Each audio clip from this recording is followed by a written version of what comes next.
ಎಲ್ಲರಿಗೂ ನಮಸ್ಕಾರ ವೀಕ್ಷಕರೇ, welcome back to my channel. ನಾನು ಅನುಶ್ರೀ. ನಾನು ಇವತ್ತಿನ ದಿನ ಉತ್ತರ ಕರ್ನಾಟಕದ ಸ್ಪೆಷಲ್ ಖಡಕ್ ಜೋಳದ ರೊಟ್ಟಿನ ಯಾವ ರೀತಿ ಮಾಡೋದು, ಒಲೆ ಮೇಲೆ ಖಡಕ್ ರೊಟ್ಟಿ ಮಾಡ್ತಾರೆ.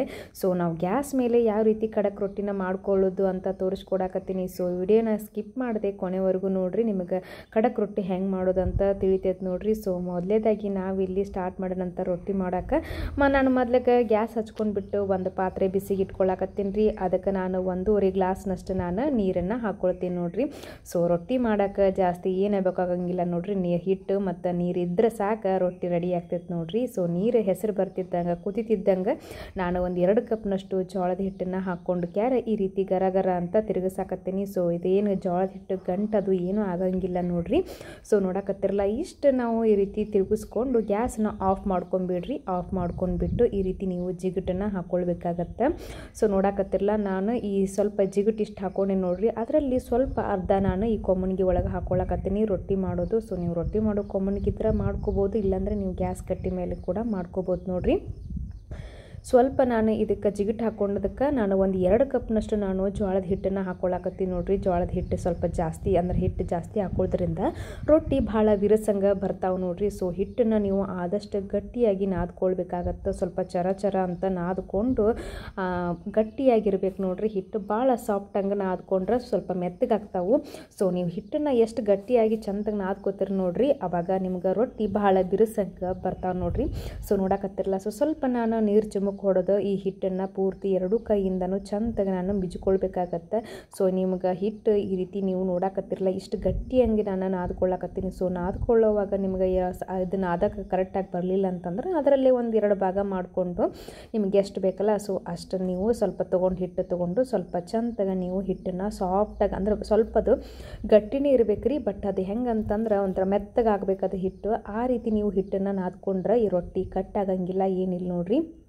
ಸೊ ನೋಡಕತ್ತಿರಲ್ಲ, ಈ ರೀತಿ ನಾನು ಚಂದಾಗಿ 2 ಕೈಯಿಂದ ಹಿಟ್ಟನ್ನು ನಾದಿಟ್ಕೊಳಕತ್ತೀನಿ. ಸೊ ನಮ್ಮ ಕಡೆ ಉತ್ತರ ಕರ್ನಾಟಕದ ಕಡೆ ಈ ಖಡಕ್ ರೊಟ್ಟಿ ಜೊತೆ ಶೇಂಗಾ ಚಟ್ನಿ, ಗಟ್ಟಿ ಮೊಸರು, ಪಲ್ಯ ಅದು ಹಾಕ್ಕೊಂಡು ತಿಂತಾ ಇದ್ರೆ ಮಸ್ತ್ ಅನ್ಸತ್ತೆ ನೋಡ್ರಿ. ಸೊ ನಾವು ಈ ರೀತಿ ಖಡಕ್ ರೊಟ್ಟಿ ನಾವು ಎಳ್ಳಮಾಸಿ, ಹಾಗೆ ಸೀಗಿ ಹುಣ್ಣಿಮೆ ಮತ್ತು ಪಂಚಮಿ ಹಬ್ಬಕ್ಕಂದು ನಾವು ಈ ರೀತಿ ಖಡಕ್ ರೊಟ್ಟಿನ ಮಾಡ್ತೀವಿ ನೋಡ್ರಿ. ಸೊ ತುಂಬ ಚೆನ್ನಾಗಿ ಅನ್ಸುತ್ತೆ, ಮಕ್ಕಳು ಕೂಡ ಇಷ್ಟ ಆಗುತ್ತೆ. ಈ ಮೊಸರು ಮತ್ತು ಶೇಂಗಾ ಚಟ್ನಿ ಜೊತೆ ಖಡಕ್ ರೊಟ್ಟಿ ತಿಂತಾ ಇದ್ರೆ ಎಲ್ರಿಗೂ ಕೂಡ ತುಂಬ ಇಷ್ಟ ಆಗತ್ತೆ ನೋಡ್ರಿ. ಸೊ ಮನೇಲೆ ಸಿಂಪಲ್ಲಾಗಿ ಗ್ಯಾಸ್ ಮೇಲೆನ ಖಡಕ್ ರೊಟ್ಟಿನ ಯಾವ ರೀತಿ ಮಾಡೋದಂತ ನಾನು ನಿಮ್ಗೆ ಹೇಳ್ಕೊಡ್ತೀನಿ. ಸೊ ನೋಡತ್ತಿರಲ್ಲ, ಈ ರೀತಿ ಹಿಟ್ಟನ್ನು ನಾನು ಹೊಸದು ಇಟ್ಕೊಂಡಿದ್ದೀನಿ. ಸೊ ನೋಡ್ರಿ, ಹಿಟ್ಟನ್ನು ನೀವು ಕಡಿಮೆ ಹಿಡಿಬೇಕಾಗತ್ತೆ, ಅಂದ್ರೆ ತಿಳುವಾಗಿ ಬರ್ತಾವೆ ನೋಡ್ರಿ. ಸೊ ಇಷ್ಟು ಹಿಟ್ಟನ್ನು ತೊಗೊಂಡಿದ್ದೀನಿ ನಾನು. ಸ್ವಲ್ಪ ಈ ರೀತಿ ಹಿಂಗೆ ಕೈಯಿಂದ ಸ್ವಲ್ಪ ತಟ್ಕೊಂಡು ಸ್ವಲ್ಪ ಹಿಟ್ಟು ಹಾಕ್ಕೊಂಡು ನೀವು ಸ್ವಲ್ಪ ರೌಂಡ್ ಶೇಪ್ ಬರೋವರೆಗೂ ನೀವು ಈ ರೀತಿ ಸ್ವಲ್ಪ ಕೈಯಿಂದ ಬಡ್ಕೊಳ್ಬೇಕಾಗತ್ತೆ. ಸೊ ತಟ್ಟಬೇಕಾಗತ್ತೆ, ಅಂದ್ರೆ ನೀವು ಸ್ವಲ್ಪ ಜಾಸ್ತಿ ಏನು ಭಾಳತನ ಬಡಿಯೋಂಗಿಲ್ಲ. ಸೊ ಗಟ್ಟಿ ಇರತ್ತೆ ನೋಡ್ರಿ. ಸೊ ಬಡಿಯಾಕ ಸ್ವಲ್ಪ ಕೈಗೆ ಸ್ವಲ್ಪ ತ್ರಾಸ ಆಗತ್ತೆ. ಸೊ ಅಂದರೂ ಕೂಡ ಇಷ್ಟು ಸೈಜಿಗೆ ಬಂದ್ರೆ ಸಾಕಾಗತ್ತೆ. ಇವಾಗ ನಾನು ಲತ್ತುಗುನಿಗೆ ಈ ರೀತಿ ನಾನು ಕವರ್ನ ಸುತ್ತಿದ್ದೀನಿ ನೋಡ್ರಿ. ಈ ರೀತಿ ಸುತ್ತೋದ್ರಿಂದ ಹಿಟ್ಟು ಅಂಟ್ಕೊಳ್ಳಂಗಿಲ್ಲ, ಹಂಗೆ ರೊಟ್ಟಿನೂ ಕೂಡ ಹರಿಯಂಗಿಲ್ಲ. ನೋಡಕತ್ತಿರಲ್ಲ, ಈ ರೀತಿ ನಾನು ಸ್ವಲ್ಪ ನೀವು ಆರಾಮ್ಸೆ ಲಟ್ಟಿಸ್ಕೋಬೋದು. ಹೆಂಗೆ ಚಪಾತಿ ಹೆಂಗೆ ಲಟ್ಟಿಸ್ತೀರಿ ನೋಡ್ರಿ, ಆ ರೀತಿ ನೀವು ಚಂದಾಗಿ ನಿಧಾನಕ್ಕೆ ನಿಮ್ಗೆ ಎಷ್ಟು ತಿಳು ಬೇಕು ನೋಡ್ರಿ ಅಷ್ಟು ತಿಳು ಲಟ್ಟಿಸ್ಕೋಬೋದು. ಸೊ ಕೆಳಗಡೆ ಸ್ವಲ್ಪ ಕೊಮ್ಮನಿಗೆ ಅದು ಅಂಟ್ಕೊಳಕತ್ತಂತಂದ್ರೆ ಮನೆಗೆ ಸ್ವಲ್ಪ ಅದ್ರ ಕೆಳಗಡೆ ಹಿಟ್ಟು ಹಾಕ್ಕೊಂಡು ಬಿಟ್ಟು ನೀವು ಮತ್ತೆ ಸ್ವಲ್ಪ ಚಂದಾಗಿ ನೀವು ತೆಳ್ಳಗೆ ಲಟ್ಟಿಸ್ಕೊಂಡ್ರಿ ಅಂತಂದ್ರೆ ರೊಟ್ಟಿ ರೆಡಿ ಆಗ್ತೈತಿ. ಸೊ ಇದನ್ನು ನಾವು ಹಂಚ ಮೇಲೆ ಹಾಕಿ ಸ್ವಲ್ಪ ಬೇಯಿಸ್ಕೊಳ್ಬೇಕಾಗತ್ತೆ ನೋಡ್ರಿ.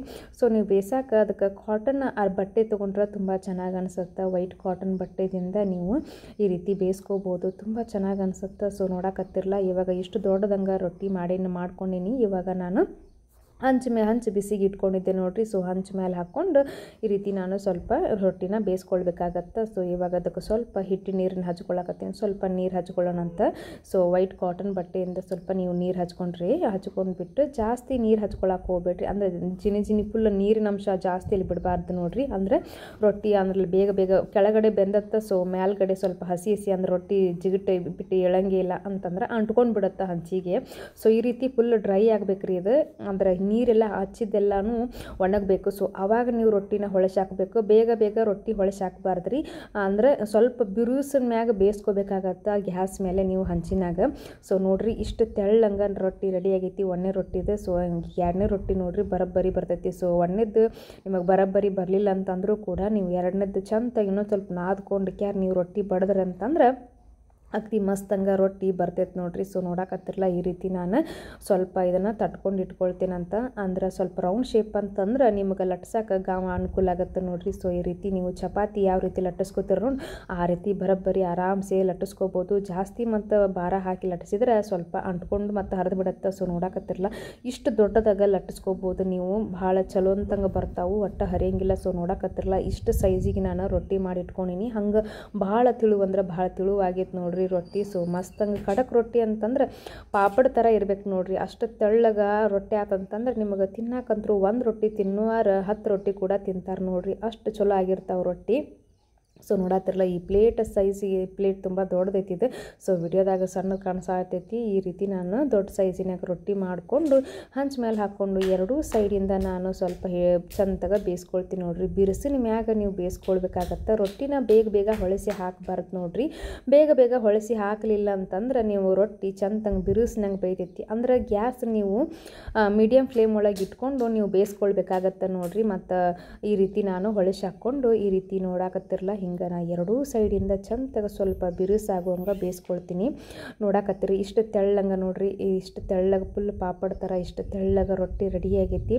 ಸೊ ಹಂಗೆ ಕೂಡ ನೀವು ರೊಟ್ಟಿನ ನೀವು ಇನ್ನು ಬಿರುಸಾಗ ಜಾಸ್ತಿ ಆಗಬೇಕು ಅಂತಂದ್ರೆ ನೀವು ಸ್ವಲ್ಪ ಮಾಡಿದ ರೊಟ್ಟಿನ ಒಂದು ಅಗಲೊಂದು ಪರಾತಿಗೆ ಹಾಕ್ಕೊಂಡು ಸ್ವಲ್ಪ ಬಿಸಿಲಿದ್ದಾಗ ನೀವು ಹೊರಗಡೆ ಬಿಸಿಲಿಗೆ ಇಟ್ಟುಬಿಟ್ರಿ ಅಂತಂದ್ರೆ ರೊಟ್ಟಿ ನೀವು ಬಿರುಸಂಗೆ ಬೇಯಿಸೋದ ಬ್ಯಾಡ್ ನೋಡ್ರಿ.